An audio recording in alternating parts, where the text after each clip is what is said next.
Bienvenidos, bienvenidas una vez más a Yepa Radio, y hoy con una invitada muy especial que teníamos muchísimas ganas de entrevistar, que es Toti Martínez de Lecea, una de nuestras escritoras más prolíficas, un bestseller de aquí, del País Vasco. Toti, egunon, eskerrik asko por atendernos. Egunon, eskerrik asko zuei. Vale, mira, cuando estáis invitados por primera vez a Yepa Radio, solemos pedir a los invitados que hagáis una pequeña autopresentación. Si es que hay todavía alguno de nuestros oyentes que no te conoce y que le recomendamos que se lo haga mirar si es que no te conoce. Pero bueno, ¿cómo te gustaría que te conociesen los oyentes que todavía no saben quién eres?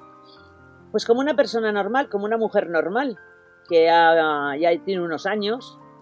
He cumplido 72 y sigo activa, es decir, no me he jubilado, ni pienso hacerlo además. Pues nada, desde cría he sido muy movida, era nadadora de campeonatos, después me fui al extranjero a aprender idiomas y a estudiar en universidades, en Londres, en París, por ahí.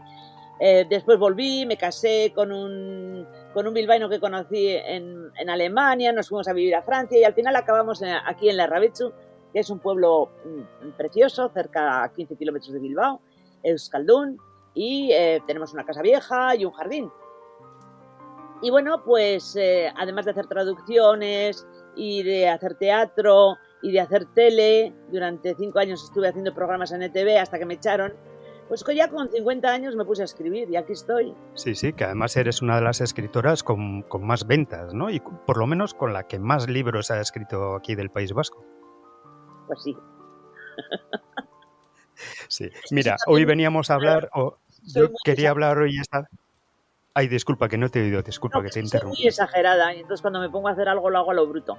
Y claro, el tema de la literatura, de la escritura, me encuentro con mucha gente que dicen que son escritores, escritoras y bueno, en realidad son profesores, son empleados, son médicos, son parados que escriben.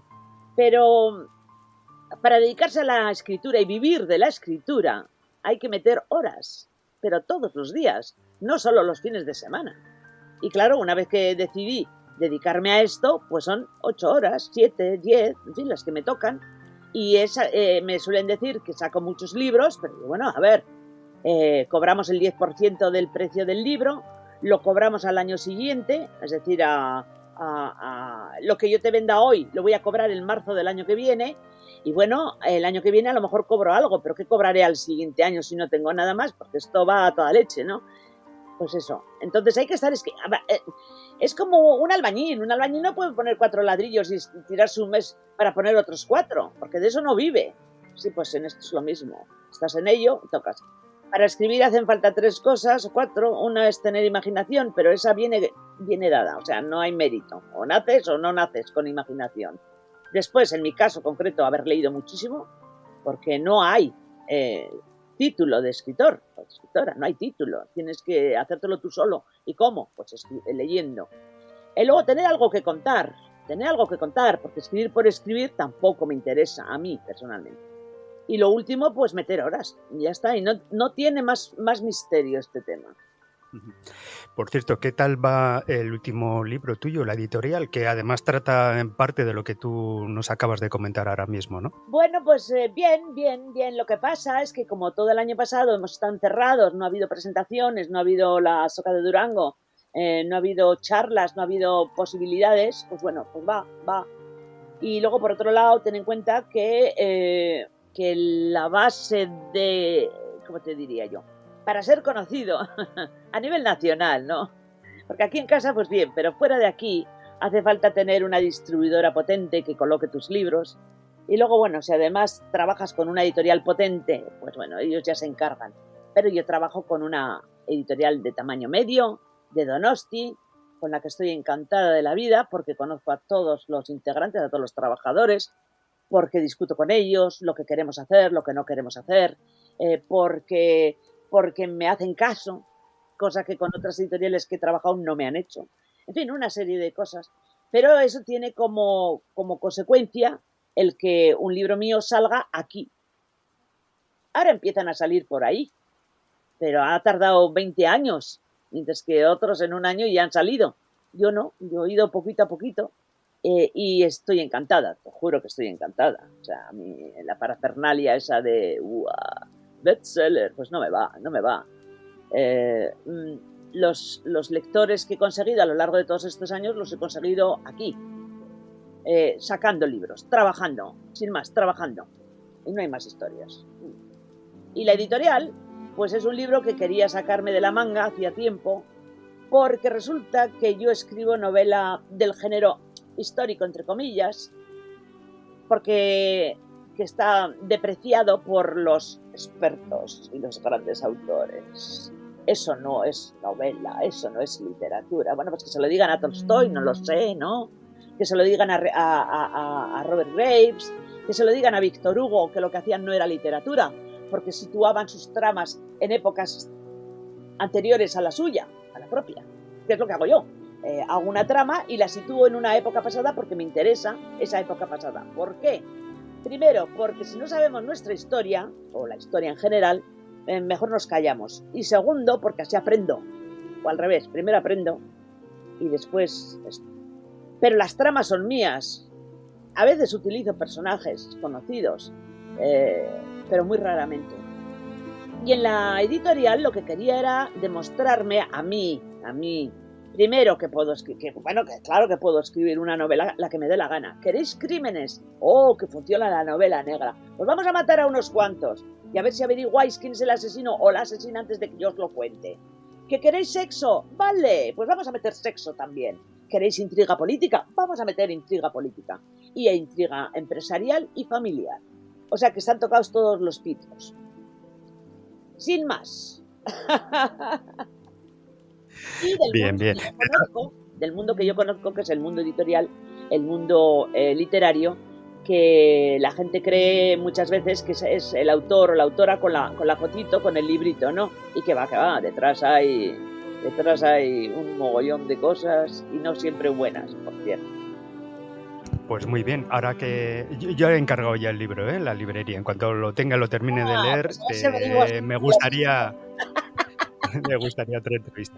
De todas maneras, este es un tema que estás comentando, es un poco en la literatura reciente de aquí del País Vasco, está un poco de actualidad, ¿no? Justicia de Javier Díaz, los otros de la trilogía del Bastán, los asesinatos de la Ciudad Blanca, ¿no? Está un poco ahí. Bueno, hoy de todas formas quería comentar y hablar del libro de la Comunera, ¿no? Que es el 500 aniversario de la batalla de Villalar y los comuneros, que has estado también interviniendo en algunas conferencias, lo que has dicho, ¿no? Por Castilla y León, y que es un libro que me ha encantado. O sea, realmente no tenía ni idea de que existiera una comunera. De María Pacheco no tenía conocimiento y de los comuneros muy poquito. Y me ha encantado. Es un libro pues con muchos datos históricos, con muchos sentimientos y emociones y mucha historia y muchos detalles, ¿no? ¿Cómo se te ocurrió escribir este libro hace un montón de años, además? Bueno, ¿no? Una paréntesis, el ejemplar que tienes es un ejemplar viejo lleno de ratas. Ahora se acaba de reeditar en una colección nueva que se titula Biblioteca Toti Martínez de Lecea y lo repasé, ahora está mejor, si quieres te lo mando. Y acabo de acabar ayer La calle de la judería, que fue el primer libro que escribí. Y santo cielo, ¿cómo ha podido estar 20 años ese libro danzando por ahí? Con la cantidad de comas mal puestas, palabras repetidas, nombres repetidos. Bueno.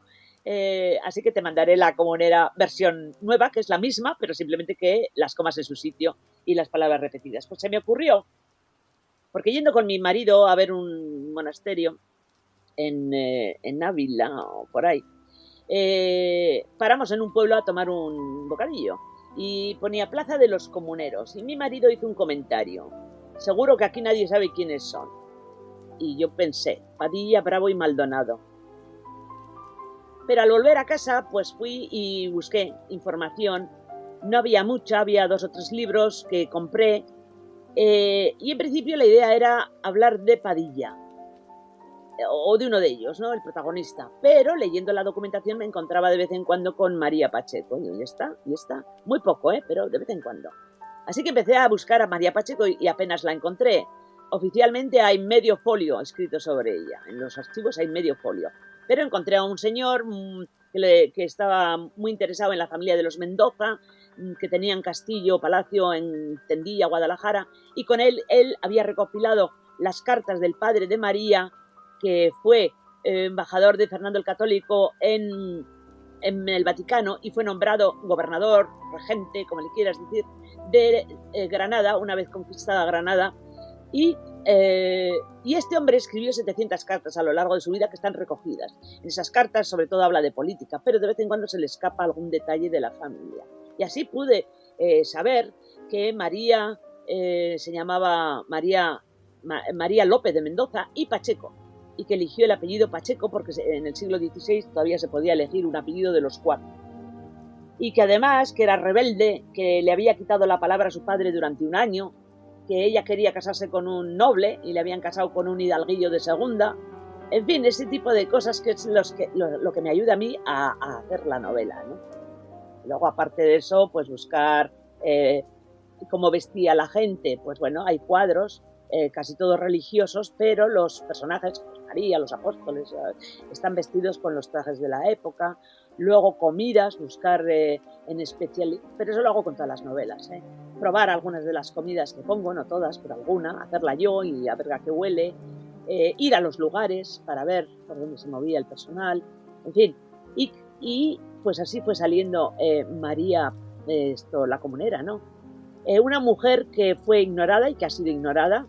De hecho, te contaré, la última vez que se habló, antes de que yo escribiera el libro, la última vez que hubo una referencia al personaje, a la Leona de Castilla, el tizón del reino María Pacheco, pues fue en una obra de teatro de 1950 y tantos, y una película que hizo Juan de Orduña, creo que se llamaba, pero también en los años 50, y luego ya nadie más habló de ella, hasta que yo escribí la novela y ahora todo Dios sabe. Pero bueno, mejor, pues de eso se trata, ¿no? De hacerle hablar. Y María me salió pues como una novela, o sea, la comunera. No intento dar clases de historia a nadie, pero los hechos históricos ocurren. Es como si ahora pongo una novela ahora en Canarias, pues tendría que hablar del volcán, ¿no? Pues más o menos por ahí va la cosa. Si lo pongo en el 1520 y en el 1520 ocurren ciertas cosas, pues aparecen. Y en este caso concreto, además, me llamaba mucho la atención que cuando fue 100 años antes que esto ocurriera, o sea, la revuelta sobre todo de los campesinos, de los artesanos, de las clases bajas, en contra de los impuestos y del abuso de los nobles y del rey, ocurriera 100 años antes que la Revolución Inglesa de Cromwell, que acabó con la monarquía inglesa tal y como era, absolutista, y 200 años antes que la Revolución Francesa, que acabó también con la monarquía. Pues aquí se intentó, pero no funcionó. Esto es lo que pasa en este país en el que nos ha tocado vivir. Sí, la verdad es que leyendo el libro apetece, fue nuestro caso, ¿no? Este verano que hizo tan malo y aquí en el País Vasco buscando un sitio de calor, digo, pues, joder, pues con lo que estoy leyendo en el libro de Toledo, Ávila, Segovia, Valladolid, es que apetece ir allí a verlo y así lo hicimos, ¿no? Recorrer los sitios en los que estuvo viviendo la comunera y donde hubo estas revueltas comuneras y verlo allí in situ, la verdad es que apetece. Hombre, en el libro se nota que das mucha importancia a la ropa y a la comida. Bueno, a lo mejor me paso, ¿no? No, digo hay en algunas escenas del libro los detalles de cómo va vestida ella, cómo se pone la ropa, cómo se la quita, etcétera, etcétera, ¿no? Esa es la mejor escena de todo el libro. Esa escena. Estuve hace un mes en los cursos de la Universidad de Andalucía, de la Universidad en Huelva, en La Rábida. Y claro, allí eran todos profesores y catedráticos y tal. Y les dije a la gente, les dije, bueno, yo no voy a dar clase de historia, que no he venido a eso, voy a contaros cómo yo he escrito esta novela. Y les leí ese párrafo, es una página y un párrafo. En ese párrafo, Padilla vuelve de Valladolid de intentar hablar con el rey que no lo consigue. Han pasado allí unas jornadas, ha habido muchos follones, él vuelve cansado, herido, y se mete en la cama. Y entonces ella le empieza a preguntar, y le pregunta si ha estado ya con el rey, si ha hablado con este o con aquel, que qué es lo que han dicho los comuneros, que qué es lo que han dicho los nobles y los extranjeros y tal. y le va preguntando, y el otro le va contestando, y a medida que ella le va preguntando se va quitando la ropa. Se va quitando el casquete, se va quitando la camisa, la falda, la sobrefalda, la saya, en fin, todo, ¿no? Hasta quedarse desnuda. En esa escena, que es una página y un párrafo, he intentado, y de hecho lo he hecho, porque al corregir la novela dije, wow, qué buena escena, ya me gustó en su momento y ahora me ha vuelto a gustar, ¿no? Es de película, vamos. Se ve la atracción que se traen, que tienen los dos, la pareja, que él no le quita el ojo de encima, lo que está ocurriendo desde el punto de vista político y de revueltas, y cómo se vestía una señora a comienzos del siglo XVI de las clases nobles, o sea, la ropa que llevaban. O sea, todo eso, 3 cosas distintas en una página. Eso es una novela. Porque ponerme a describir las discusiones de los nobles o de los comuneros o con tal, pues oye, pues no, pues si quieres saberlo, vete y cómprate un libro de historia, que también los hay. O sea, un ensayo. Bien, pues de eso se trata una novela, de tocar, de dejar y de plasmar lo que pudo ser, que a lo mejor no fue. Pero ¿y si fue qué? No estábamos allí, así que no sabemos.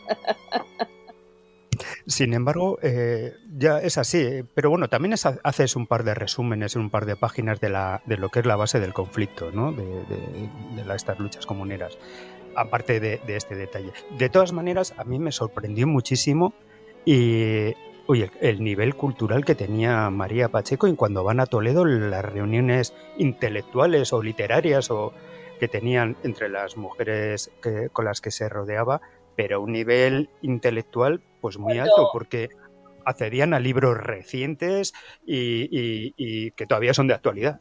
Cuando salió la novela, un señor me mandó un correo diciéndome que, bueno, empezaba también internet y estas cosas, que mandaba un artículo y me mandó el artículo. Y en el artículo me venía a decir pues que estaba equivocadísima, que las mujeres no tenían esa cultura, que desde luego las mujeres no leían, que tal y que cual. Y bueno, pues yo le contesté y también mandé a la misma página web o tal. Las mujeres, por supuesto que no tenían cultura, pero es que los hombres tampoco. Los que tenían cultura eran 4 y eran todos de clases superiores. Por las cartas del padre de María sabemos, porque están escritos, que este hombre, que era un hombre muy, muy, muy culto, se había traído a los mejores profesores para educar a sus hijos, legítimos e ilegítimos, que también los tenía. Por él sabemos que sus hijos hablaban varias lenguas, entre ellas, desde luego, el latín, y el romance castellano, y el francés, y algunos, incluso el árabe. Por él sabemos que María sabía música, era lógico. Los nobles educaban a sus hijas, porque luego las querían casar para hacer alianzas con otros nobles, y no le ibas a dar un petardo que no sabía ni leer ni escribir y que no tenía ni idea para hablar. Por supuesto que las preparaban. Los preparaban a ellos, a los hijos y a las hijas. Y en este caso María también. Entonces sabemos que María hablaba latín y hablaba griego. Leía griego por lo menos. Las obras de los humanistas de la época, pues Pico de la Mirandola, Erasmo, Tomás Moro, llegaban a la península en latín. No llegaban traducidas y de hecho no se tradujeron. Solamente podía leerlo alguien que supiera latín, podía leer sus obras.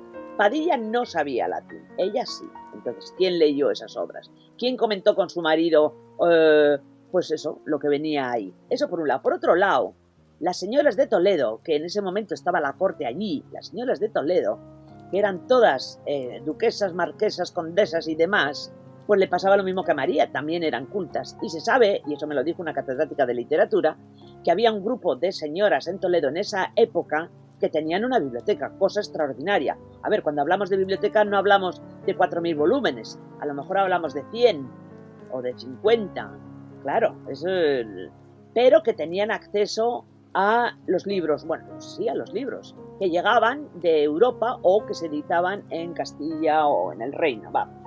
Entonces, todo eso es real. Este señor me discutía, yo le dije, no, vete a las fuentes, vete a la documentación, para eso quiero yo la documentación, para no meter la pata, lo cual no impide que la meta de vez en cuando, por ejemplo.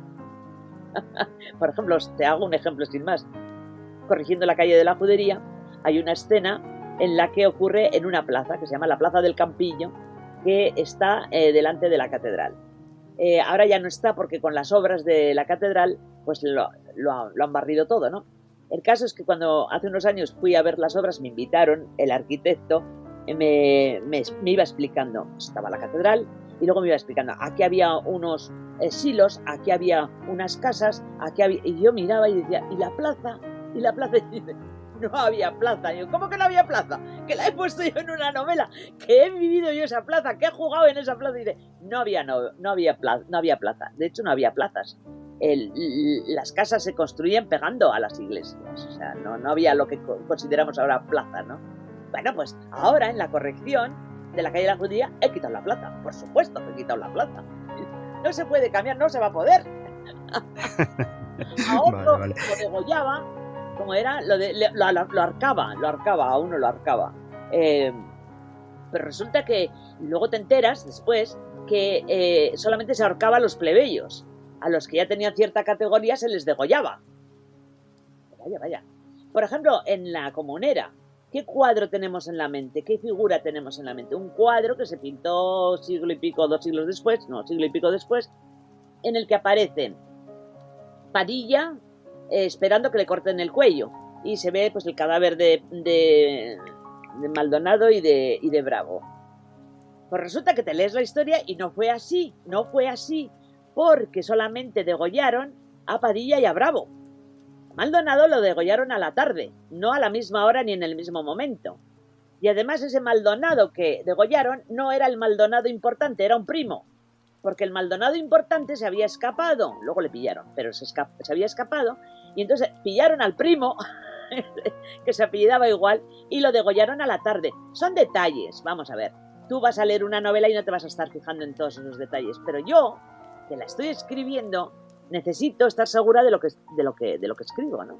Así que por eso te digo que esas historias, a lo mejor me he pasado un poco con la descripción de ropas y demás, pero creo que hay de todo. No sé.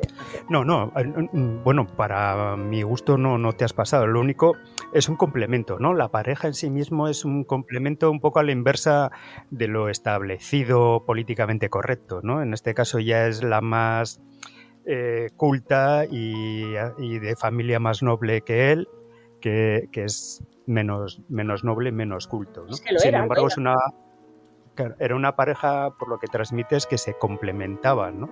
Porque ella das a entender en algunos momentos que gracias a esa tertulia literaria y a los libros que tiene y a la historia familiar que ella tiene, también ella le reafirma a él en sus convicciones, ¿no? Y en su lucha y en el trabajo que le toca representar en estas reclamaciones al rey, Carlos V. Sí, además, sabemos por las cartas del padre que la niña con 15 años, que es cuando la casan, le había quitado la palabra. Fíjate, quitarle la palabra a un padre en una época patriarcal a tope, y además encima eso, el virrey de Granada. Y la niña le dice, no te hablo, porque ella quería otro matrimonio. Él tenía 18 años, 19 años. O sea que al principio no se querían, era un matrimonio impuesto y se acabó. Sin embargo, y en eso están de acuerdo los historiadores, fue una pareja, y los de la época, los que escriben en la época y comentan, que se adoraban, que se amaban. O sea, imaginar cómo llegan al amor una pareja de críos, ¿no? Chavalillos, ¿no? 15, 18, 19 años, y cómo se van enamorando, ¿no? Y además es un amor trágico, porque a los 25 años, es decir, 10 años después, ella se queda viuda. Sabemos también que tenía un hijo que murió, porque lo mandó a Granada y allí cogió las fiebres, la peste, lo que fuera del momento, porque siempre ha habido pandemias, y sabemos también que murió a los 34 en Portugal, pobre, o sea, sin apoyo de la familia y sin nada. Eso lo sabemos, entonces bueno, pues es cuestión de describirlo, ¿no? ¿Qué es lo que podría pasar por su cabeza? ¿Qué es lo que sentía? ¿Qué es lo que...? Y desde luego, desde el punto de vista político, vale, los hombres, pero esta mujer fue fuerte, porque además hay otra cosa. Ella, después de que le dicen que ha muerto su marido, mantuvo Toledo en alza, o sea, lo mantuvo durante 9 meses. podría haber vuelto a su familia tranquilamente. Al fin y al cabo, ella era la mujer del comunero. Ella no se había metido para nada en política, no tenía ningún problema. Podría haber vuelto con los Mendoza, que eran los grandes Mendoza, el cardenal Mendoza, los Mendoza, bueno, eran poderosos. Y sin embargo no vuelve, al revés, se queda en Toledo peleando. Entonces se dice que, bueno, que lo hizo por venganza, por la muerte de su marido. Vale. Pero ahora yo pregunto, ¿y los casi 10.000 toledanos que vivían en la ciudad y que sabían que iban a ser sitiados, bombardeados, que iban a pasar hambre y que sus hijos iban a morir también, por la venganza de una señora que le habían matado al marido? ¿También? ¿O es que ella no era solo eso, sino era algo más? Claro, como la historia no se escribe, la historia de las mujeres no se escribe, a menos de que no seas reina o santa, pues así se ha quedado la cosa. Es una cuestión de deducciones, sin más, ¿no? Porque ella se podría haber marchado tranquilamente con su familia y no lo hizo. Podría haber, por ejemplo, podría haber, ¿cómo se llama esto? Cuando uno es vencido, ¡ay, por favor! Rendido, se podría haber rendido y no se rindió. Se marchó a Portugal. Fue cuando Carlos I cuando vuelve y decide acabar con todo el movimiento, condena a muerte, no puede condenar a muerte a todos porque entonces ya lo pongo, Castilla se habría quedado vacía, pero hay 300 personas a las que no perdona y a las que ejecuta.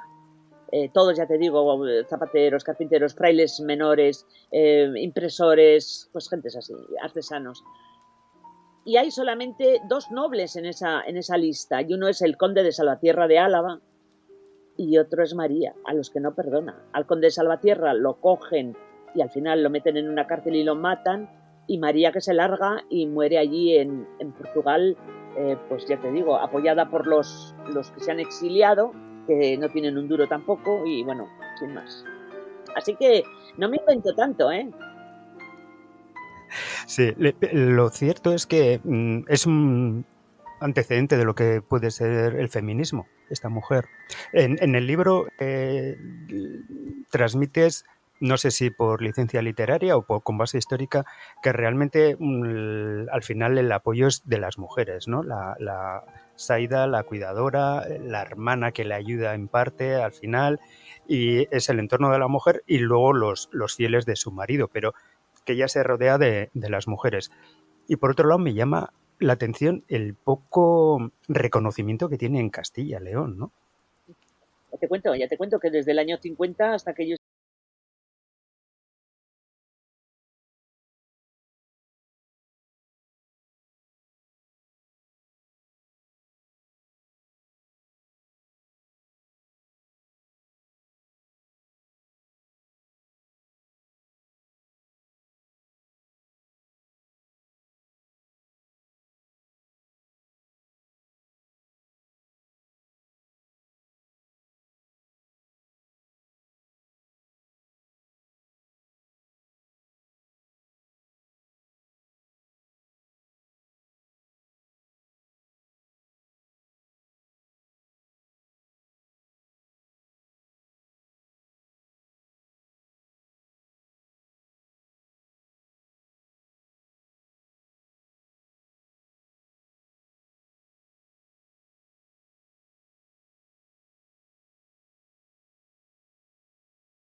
pero desde el punto de vista mental o cultural, tuvo cultura, tuvo estudios, tuvo libertad, se sabe que era una mujer con garra, pero bueno, con garra naces o no naces, ¿no? Pues tampoco cuesta mucho. Ahora ya ponerle títulos de que si era feminista, pues yo creo que pensaba que era lo normal, que es lo que pienso yo, que lo normal es que una mujer, al igual que un hombre, pueda, pueda vivir, pueda trabajar, pueda pensar o pueda decidir. Sin más, es lo normal. Ya he dicho. Muy bien, muy bien. Sí, de todas maneras, después de leer el libro, me he dado cuenta que no tenía ni idea de las luchas comuneras y que partía de la base que era como una revuelta ahí un poco entre los nobles contra el rey de Castilla y tal, pero con lo que tú has comentado ahora, ¿no? De cómo la población de Toledo, después de haber perdido y haberse rendido otras ciudades de Castilla, se mantienen ahí en esa lucha. Eso es algo más que una lucha de nobles, de lucha de nobles o de protesta de los nobles contra el rey extranjero, etcétera, o una disputa por los impuestos. Yo entiendo que ahí hay un calado mucho más profundo en lo que tú has dicho, o sea, en las revueltas interiores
Pues toda esta gente fue la que montó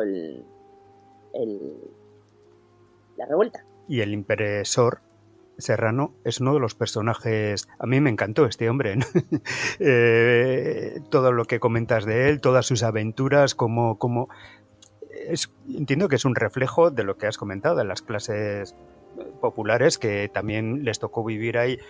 Algunos implicándose, otros sin implicarse, otros les implican aunque no quieran, otros al final terminan implicados por todo, ¿no? Pero el personaje Serrano es importante, además, creo recordar que me comentaste que existió, o por lo menos algún familiar de él ha existido, ¿no? ¿Has tenido contacto con él? No, la catedrática de literatura que te comentaba antes, que me comentó sobre las señoras de Toledo, pues viene de una familia de impresores. Entonces yo le había puesto otro nombre al impresor, no sé qué nombre le había puesto. Y le mandé el original el borrador, para que lo leyera y me pidió, me dice, ¿no podrías cambiarle el nombre al impresor y ponerle Serrano? Que es mi segundo apellido. Le digo, por supuesto. Con el Serrano lo que pretendo es varias cosas. Una, que sí, la parte artesanal, la parte pueblo, pero hay que tener en cuenta que la imprenta de Gutenberg lleva poco tiempo.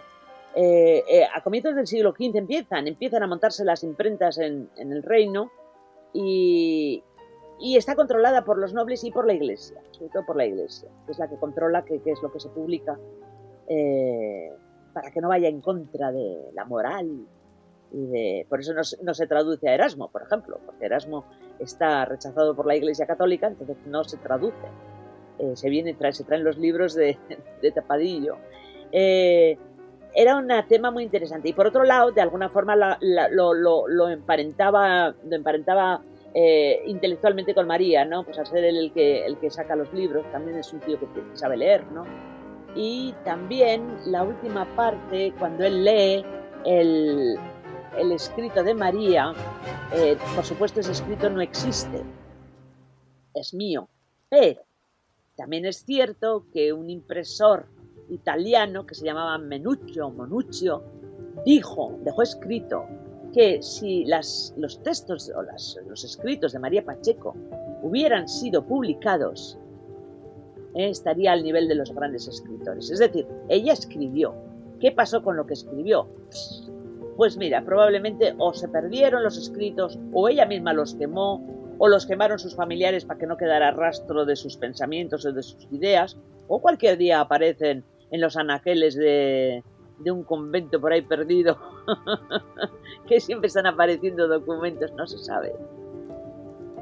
Pero yo quise creer que sí, y por eso lo puse. Así que sí, hay una conjunción entre los dos, entre Serrano y María en ese aspecto, ¿no? Y quería también comentarte, ¿hay relación con Navarra? Porque en ese momento se perdió, bueno, unos años, en esos meses también, ¿no? Coincidió la batalla de Noain. ¿Hay vinculación entre ambas situaciones? Comuneros Pues no, y... No. Comuneros de Castilla o comuneros, solo he encontrado a un alavés, al conde de Salvatierra, que de hecho vivía en Toledo, o sea, ni siquiera estaba aquí, ¿no? Aquí había otro problema, sin más. Que iba unido y que iba aparte, porque hay un momento en que sí que los nobles mandan sus ejércitos a Navarra, cuando el rey de Francia entra en Navarra, ¿no? Entonces sí lo mandan. Ahí hay una especie de paréntesis dentro de lo que es la lucha comunera, pero no, era una historia completamente diferente, no tenía nada que ver. Unos luchaban por sus derechos, por el pan de sus hijos, y los otros luchaban por su libertad, ¿no? Del reino. De hecho, Adriano VI, que era el tutor de Carlos I, que vino con él desde Flandes y fue nombrado virrey mientras el rey, se marchaba a Alemania, pues sí, estuvo en Vitoria dirigiendo la defensa, la batalla, la conquista, lo que quieras, o la batalla en Vitoria. Tengo otra novela que ocurre en Vitoria cuando está Adriano VI. Que lo único que sabíamos de Adriano VI es que hay una calle que se llama así en Vitoria. ¿Y qué libro es de todos? A la sombra del templo. A la sombra del templo, ¿eh? Ujú. Es Vale. como una continuidad de La calle de la judería, pero ocurre 40 años más tarde, 50 años más tarde. Que es una cosa que hago porque a mí las trilogías no me van, ni las bilogías, ni las trilogías. Entonces hay algunos libros que sí, que tienen segunda parte, pero suficientemente separada en el tiempo para que no se repitan los personajes ni las situaciones. Si no, yo me aburriría. Esa es la cuestión. Ya. Y para ir terminando, ¿qué estás escribiendo ahora o en qué estás trabajando ahora? ¿Nos Pues puedes mira, hacer una a mí primicia? la gaita esta de la pandemia me ha atacado mentalmente.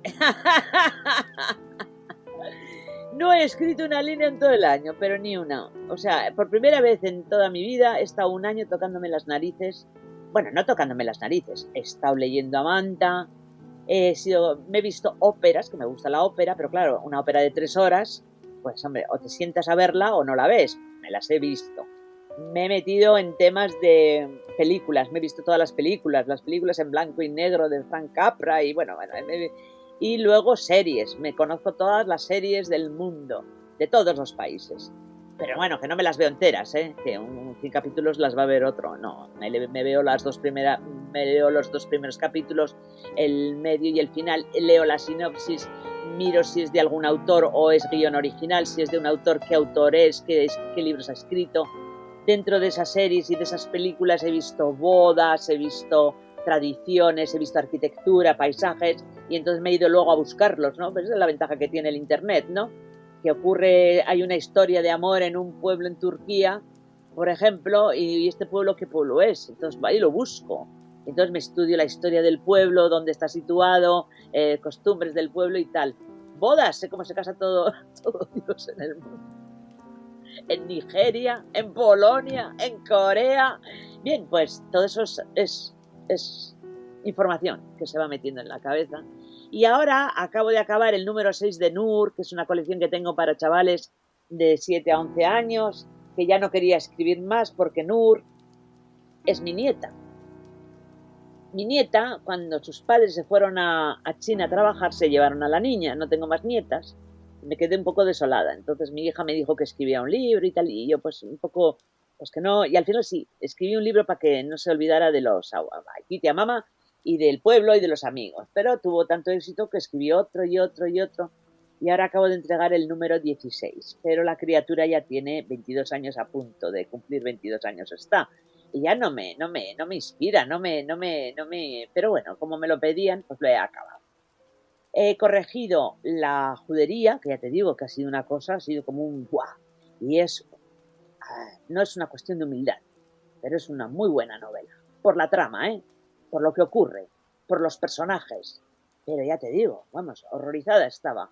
Pero por favor, he puesto hubiera en vez de habría. Pero por favor, este punto y coma. Pero por favor, Pedro, pues ya sabemos que es Pedro, no lo repitas, ¿no? Lo he corregido, sí. Y ahora tengo en ciernes una obra de teatro, porque este año he hecho teatro. He estado en el Arriaga haciendo la metamorfosis de Kafka, yo de actriz, ¿eh? Necesitaban una Ah, no vieja. sabías. No Necesitaban, sabía. sí, necesitaban una vieja. Y me dijeron, ¿harías? Y digo, pues sí. Y lo hice. Hicimos la obra en julio en el Arriaga. Entonces, bueno, pues me ha dado también por el tema del teatro. Tengo un guión interesante, creo que es interesante, pues por si alguien lo quiere. También he hecho un par de guiones para las plataformas estas de Netflix, HBO y tal, que no las han cogido, porque es una pescadilla que se muerde la cola. Tú haces el guión y se lo mandas a Netflix. Netflix te dice que tienes que venir con una productora. Bueno, buscas una productora. No he sido yo, ha sido un amigo. Yo no, esas cosas no hago. Pero bueno, el amigo va a buscar una productora y la productora le dice, la empresa productora, que tiene que tener ya un pre de las plataformas. O sea, si no tienes la productora, no te aceptan en la plataforma. Pero si no tienes la plataforma, no te aceptan en la productora. Bueno, pues sin más. Ha sido una experiencia como otra. Y luego, pues he preparado también guiones para actuar, porque actúo, ya te comentaba antes, con músicos, con actúo con un acordeonista, con Gorka Hermosa y con Edurne Zabalo, que toca el clarinete, la semana que viene en el Chillida Leku, hablando de brujas. Ellos tocan y yo hablo.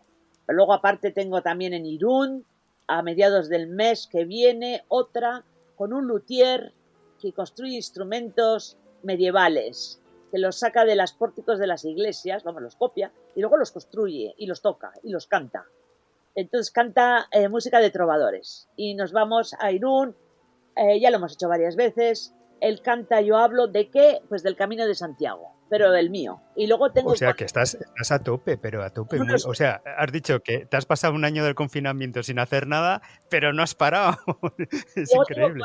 ¡Qué energía! Con la Orquesta Sinfónica de Bilbao, que también hacemos, y con el Txistular y Garikoetx Mendizábal, hacemos tema de mitología. O sea, ellos tocan y yo cuento leyendas. Y luego tengo también con Mighty Toys, que es una súper estrella, una súper cantante magnífica que tampoco conocemos aquí.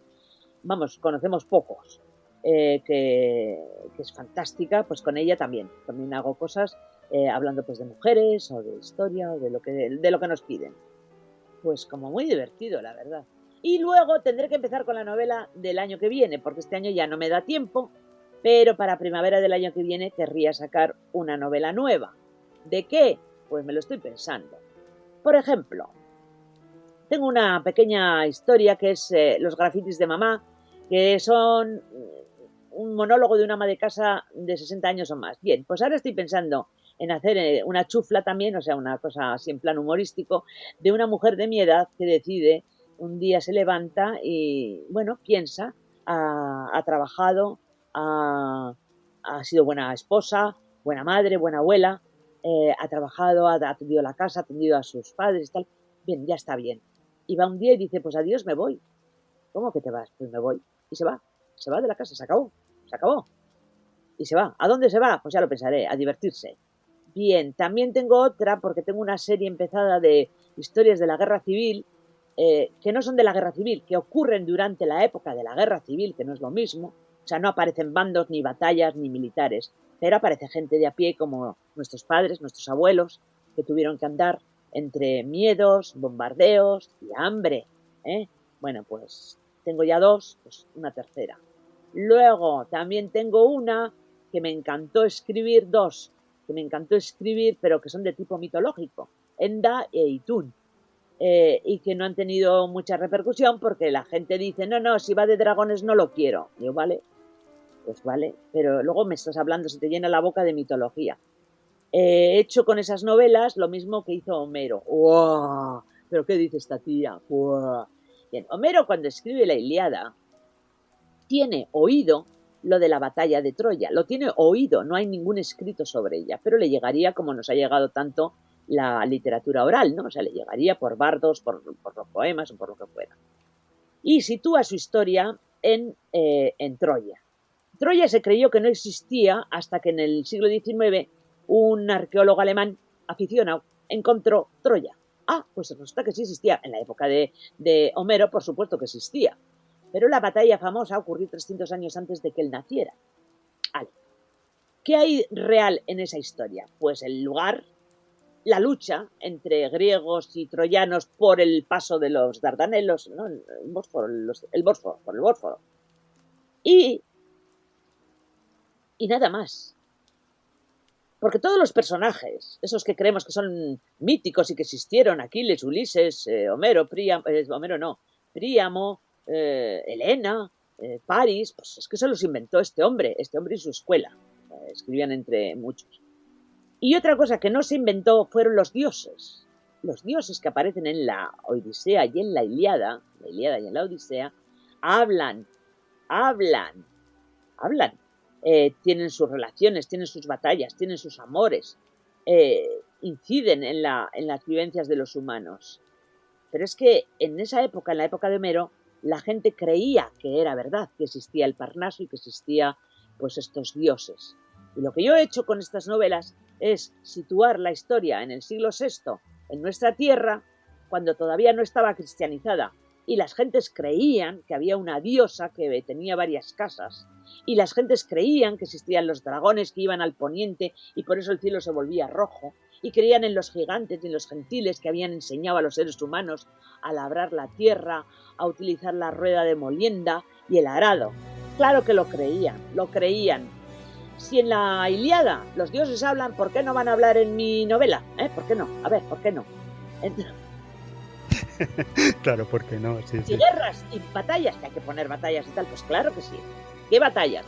Pues contra los francos, contra los godos, contra los musulmanes, contra los vikingos, que también ha habido aquí de esas cosas, ¿no?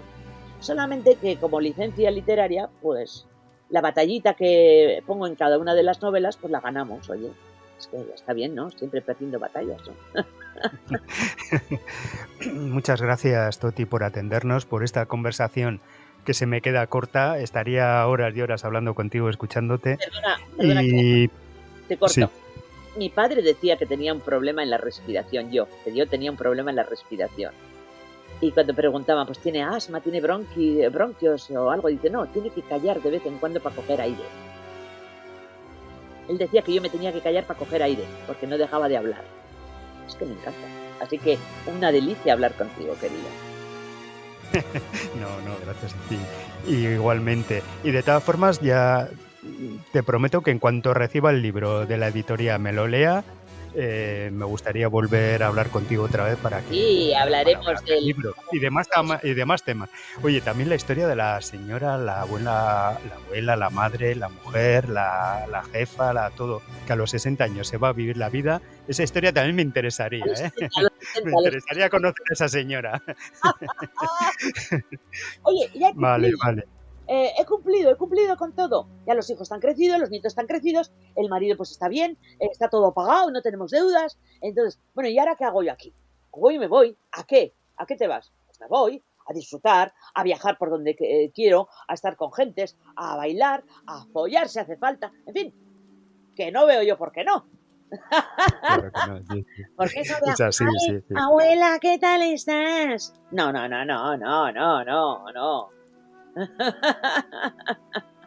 Toti, eres un encanto y es un lujo hablar contigo. Estoy viva, es lo único que se puede decir, porque hay mucha gente muerta que anda por la calle y está muerta. No tienen planes. Si no tienes proyectos, no tienes ideas, no tienes ilusiones, no te ríes, no sueñas, entonces es que estás muerto. Las cosas como son. Sí, mira, y es cierto lo que dices, y aparte es que la pandemia, el confinamiento y todo este miedo mediático que nos han metido acá sí ha conseguido apaciguarnos, ¿no? En todo lo que estás comentando, el poder hablar y volver a vivir, y es una respuesta a todo el confinamiento y a toda la pandemia. Es un ejemplo, un modelo. Porque estamos todos un poco así, apaciguados.